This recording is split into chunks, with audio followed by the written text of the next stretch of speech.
به نام عزیزالله و قماندانی امنیه کابل از دستگیری یک گروه 4 نفری تروریستان خبر می‌دهد.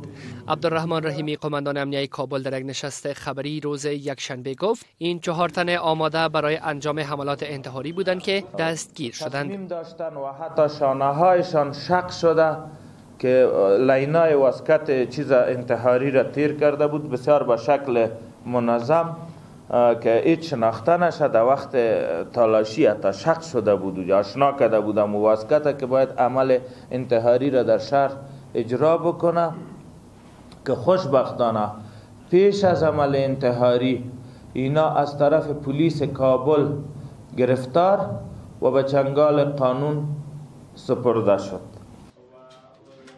این 4 تن در ترور و زخمی شدن چند باشنده کابل متهمند که به گفته قماندانی امنیه کابل از سوی شخص به نام ملا دادالله به این کار تشویق شده اند.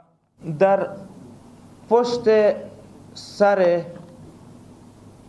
عزیزالله نام امی ملا دادالله نام که در راس از یا قرار داشت مهر و تاپه زده پیش روی و پشت سر که این مهر جنت است.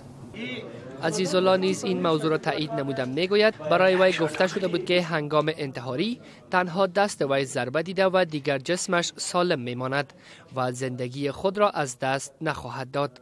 از سوی دیگر قماندانی امنیه کابل میگوید یک تبع افریقایی که به اتهام انتقال $300 آمریکایی جعلی دستگیر شده بود پس از چند هفته رو به اسلام آورده و مسلمان شد. الیاس صالح، رادیو آزادی، کابل.